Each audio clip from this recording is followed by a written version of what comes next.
el ex viceministro de Desarrollo Social, el licenciado Daniel Arroyo. Daniel, un gusto como siempre. Jorge Chamorro saluda. ¿Cómo va? Muy bien, Jorge. Buenos días y un gran gusto. Igualmente, Daniel. Bueno, no sé, vos lo venís diciendo desde hace mucho, pero queríamos un análisis tuyo del diagnóstico, porque pareciera que para el gobierno, o bien siempre hubo y habrá pobres, entonces no es tampoco un tema para rasgarse las vestiduras, como diría Pichetto, o como diría Patricia Bullrich, se trata de todo un manejo político usando a los pobres para todo esto. ¿Cuál es el diagnóstico tuyo, Daniel? No, que las cosas están realmente mal y que se han complicado mucho en el último mes. Nosotros veníamos muy complicados, mal, con muchas dificultades, y lo que pasó en el último mes fueron dos cosas. Uno es que se terminaron de parar la actividad económica. El gasista, el plomero, quien cose ropa en su casa, el que hace changas se paró definitivamente, porque realmente no hay nada de movimiento económico hoy. Y por otro lado siguieron subiendo los alimentos. Es un esquema donde bajan los ingresos de las familias, a la gente le entra menos plata y sube el costo de los alimentos todo el tiempo. Eso hace que haya más gente en los comedores, por eso hay más gente en los comedores comunitarios, por eso hay más chicos que se quedan a comer en las escuelas, por eso hay hambre. Hambre es saltearse las comidas o un mate cocido y un pedazo de pan a la noche. Hay malnutrición. En concreto, lo que se está comiendo hoy en los comedores es fideo, harina y arroz, todos los días. Hay un problema serio de hambre, de problema del costo de los alimentos y, por otro lado, de endeudamiento de la familia. Todo el mundo debe plata porque no le alcanza y termina tomando crédito en cualquier lado al 200% de interés anual. Me parece que la ley de emergencia alimentaria que se sancionó ayer, que finalmente el Senado también la aprobó, es un piso que lo que trata de decir es, mire, en medio de la crisis, tome más recursos y vuélquelos en los comedores, en los merenderos, en los comedores escolares, vuelque más dinero por un lado y por segundo lugar, compre rápido, haga compra directa de alimentos porque esto está complicado. Hola, Daniel. Hola. Hola. Daniel. Se Yo perdió, escucho. se te perdió. No, lo que decía en esencia que la ley de emergencia alimentaria es un piso bajo que por lo menos para decir, mire, acá hay un flor de problema, al menos porque que haya lo mínimo de lo mínimo, que es que haya comida en los comedores. ¿Cómo son los pasos para este paliativo que es la ley de emergencia? ¿Cómo sigue esto, promulgación, publicación? ¿Qué se espera que haga el gobierno con esto?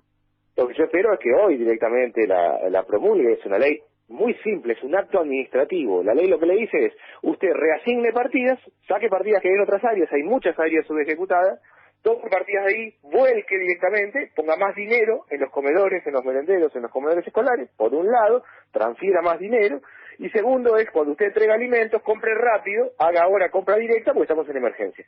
La ley es muy fácil, es un acto administrativo, si el gobierno tiene voluntad, y yo supongo que sí la va a tener, esto el lunes tiene que poderse. Que en esencia lo que hace es, frente a la emergencia, atender rápidamente.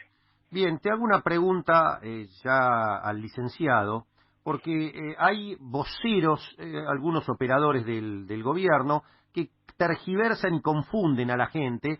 Siempre se blande esto de este Estado no puede funcionar manteniendo 20 millones, la mayoría vagos, planeros, choriplaneros, ñoquis políticos y todas estas cuestiones. Y se habla de que hay millones de planes.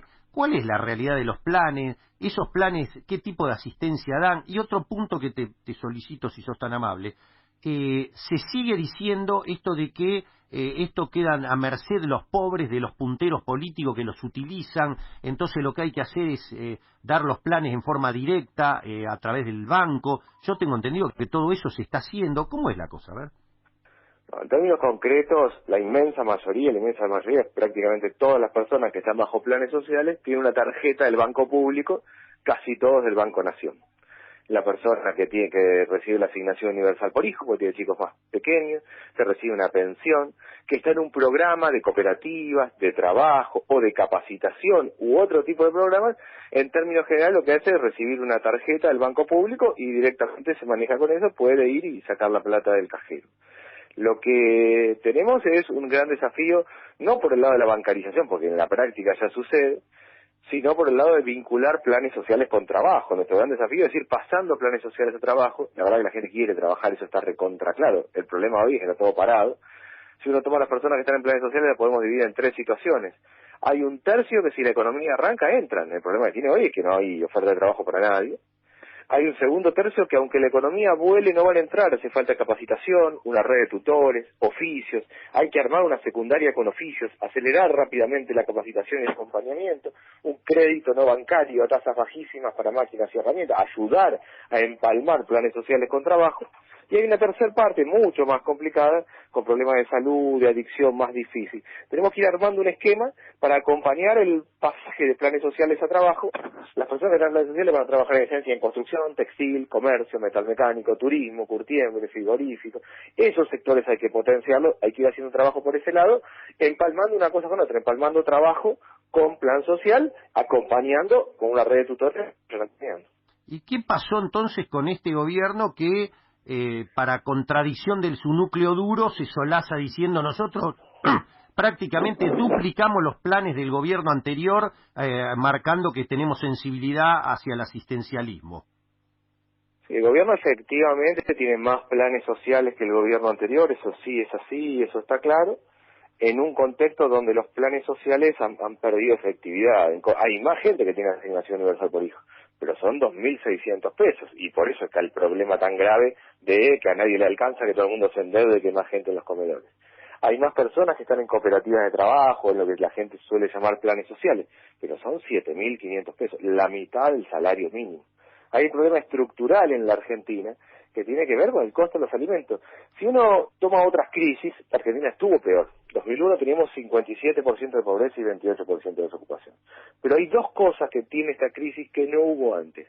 Una es el costo de los alimentos, todo el tiempo suben los alimentos.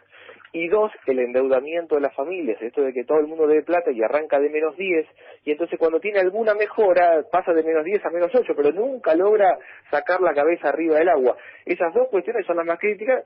Yo estoy convencido, lo he hablado varias veces con Alberto Fernández, que nosotros el 10 de diciembre a las 10 de la mañana tenemos que tomar un conjunto de políticas, sobre todo con el tema de alimentos y con el tema de desendeudamiento de las familias, para empezar a darle aire a las familias que realmente están desesperadas. Está muy complicado. Cualquiera va a un barrio a ver que hay desesperación, que está complicado, que está todo muy tenso, que no alcanza la plata y que está todo el mundo dando vueltas sin conseguir trabajo. ¿Cuáles serían esas medidas de las 10 de la mañana del 10 de diciembre? ¿Alguna idea, Daniel?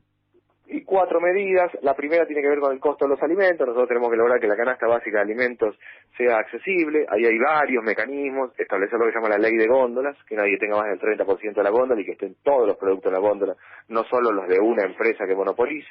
Hay que apoyar centros de comercialización. Hay que generar una gran política de apoyo a la economía popular con crédito blando y apoyo a los pequeños productores. Un conjunto de acciones que son fáciles de hacer para que la canasta básica sea accesible. Esa es la primera medida. La segunda es armar un gran sistema de crédito no bancario, generar un mecanismo con los mismos recursos que tiene el área social hoy, sin impacto fiscal, sin impuestos, sin nada raro, utilizando los fondos que existen hoy, un mecanismo para generar máquinas, herramientas, insumos y bienes de capital a tasa del 2 o 3% anual, para que el carpintero tenga una sierra circular, para que quien cose ropa en su casa tenga una máquina de coser, y para máquinas y herramientas para poder desendeudar a la familia. Eso es muy fácil de hacer, lo tienen todos los países de América Latina. Lo tercero es cuidar donde trabajan mujeres y jóvenes, por ejemplo, la industria textil. Nosotros tenemos acá claramente un problema serio, casi 30% de desocupación en los jóvenes. Entonces, donde trabajan jóvenes, mujeres y jóvenes, tenemos que cuidar. Francia, nosotros vemos que todo el tiempo habla de cuidar a sus productores rurales, lo que lo hace muy bien. Nosotros tenemos que cuidar donde trabajan mujeres y jóvenes. Y cuarto, hacer mucha obra pública, mano de obra intensiva, mucha vereda, cordón cuneta, vivienda social, núcleos húmedos, mucha obra pública de pico y pala. Haciendo esas 4 cosas, alimentos, crédito no bancario, cuidar sectores como la industria textil, generar mucha obra pública de infraestructura básica, mucha obra pública de mano de obra intensiva, paramos la caída. Esa es la primera tarea que tenemos todos. Después hay que reconstruir, pero la tarea primera acá es parar la caída. Interesante. Vos sabés que hablando con el titular de Maxi Consumo hace un mes más o menos, ¿cómo se llama el titular de Maxi Consumo? Fera.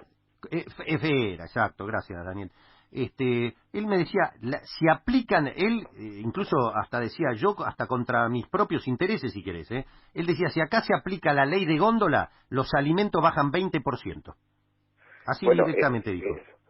¿Qué pasa hoy en la práctica? Una empresa tiene 3 marcas de harina, ocupa toda la góndola y fija los precios que quiere. Claro. Nadie tiene que tener más del 30%, pero es el modelo europeo, no estamos inventando nada. No, Tiene que estar esa empresa, tiene que estar otras, el productor local, y así van bajando los precios, porque hay más competencia. Todo el mundo siempre habla de la necesidad de la competencia. Fomentar la competencia es evitar los monopolios. Un mecanismo es eso. Si además hay más centros de comercialización, empezamos a ayudar. En general, cuando se hace el verdurazo en Plaza de Mayo, la gente, además de irse contenta con los precios, siempre pondera la calidad. Uno siempre escucha cuando la gente va al verdurazo que le encanta la lechuga que hay, los tomates, le gusta. Bueno, si nosotros potenciamos centros de comercialización en todos lados, también estamos ayudando a eso, a acercar al productor con el consumidor, a bajar los precios. Aquí hay una regla: comer tiene que ser barato en Argentina porque nosotros producimos alimentos. Qué tarea ciclopia la que espera, ¿eh? La verdad que la herencia, porque hay muchas ollas a presión, que la verdad cuando se destapen, pero bueno, vos claro, lo que estás apuntando es a las 10 de la mañana del 10 de diciembre parar esta caída. Esta es la clave. Esa es la clave. Es muy complicado, hay que remar el dulce de leche, hay muchas ollas efectivamente muy tensas, muy a presión, pero hay mucha gente haciendo cosas también en Argentina y mucha gente trabajando. Es decir, está muy difícil la cosa y hay mucha gente dispuesta a colaborar, trabajar y que lo está haciendo en los barrios.